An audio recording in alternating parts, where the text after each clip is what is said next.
कहानी बहुत समय पहले की है, जब देवभूमि में एक ऐसा गांव था जो अपनी शांतिपूर्ण जीवन शैली और शिव भक्ति के लिए प्रसिद्ध था। गांव के हर घर में सुबह शाम शिवलिंग की पूजा होती थी। गांव का मुखिया देवदत्त शिव का परम भक्त था। उसके नेतृत्व में गांव का हर व्यक्ति शिव की आराधना में लगा रहता। एक दिन दूर दूर तक खौफ फैलाने वाला विषनाग नामक एक विशाल और जहरीला नाग उस गांव के पास आ पहुंचा।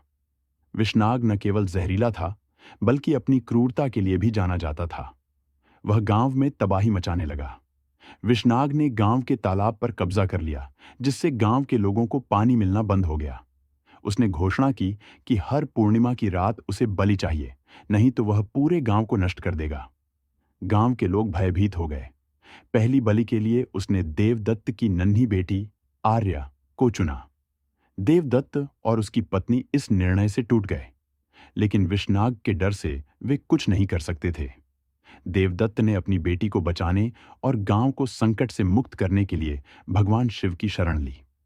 वह पूरे गांव के लोगों के साथ शिव मंदिर में गया और घोर तपस्या शुरू की।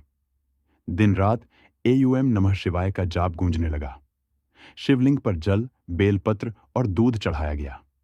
गांव के लोगों की सामूहिक भक्ति से महादेव प्रसन्न हुए। वे कैलाश पर्वत से प्रकट हुए और देवदत्त से बोले, हे भक्त, तुम्हारी भक्ति और विश्वास अटूट है। तुम्हारी बेटी और गांव की रक्षा होगी। शिव ने अपने प्रिय वाहन नंदी को बुलाया और आदेश दिया, नंदी, जाकर इस गांव और इस बच्ची की रक्षा करो। विषनाग को उसका स्थान दिखाओ। पूर्णिमा की रात आ गई। गांव के लोग भय और उम्मीद के बीच मंदिर में प्रार्थना कर रहे थे। उधर विषनाग आर्या को बलि के लिए ले जाने की तैयारी कर रहा था। तभी अचानक आसमान में बिजली कड़की और नंदी प्रकट हुए। उनकी आंखों में तेज था और उनके सिंहनाद से पूरी धरती गूंज उठी। नंदी ने विषनाग को ललकारा, अगर तुम्हें इस गांव और बच्ची को नुकसान पहुंचाना है तो पहले मुझे हराना होगा। विषनाग ने नंदी का उपहास करते हुए हमला किया, लेकिन नंदी ने अपनी शक्ति और शिव की कृपा से विषनाग के हर वार को विफल कर दिया। युद्ध भयंकर था। विषनाग ने अपनी पूरी शक्ति से हमला किया, लेकिन नंदी शिव की अपार शक्ति से लैस थे। अंततः नंदी ने विषनाग को हराकर उसे गांव छोड़ने और कभी वापस न लौटने की चेतावनी दी। भयभीत विषनाग ने माफी मांगी और हमेशा के लिए वहां से चला गया। विषनाग के जाने के बाद गांव के लोगों ने राहत की सांस ली। आर्या पूरी तरह सुरक्षित थी। देवदत्त और उसकी पत्नी ने भगवान शिव और नंदी का धन्यवाद किया। शिव मंदिर में विशेष पूजा का आयोजन किया गया और गांव के लोगों ने प्रतिज्ञा ली कि वे हमेशा शिव और नंदी की भक्ति करेंगे।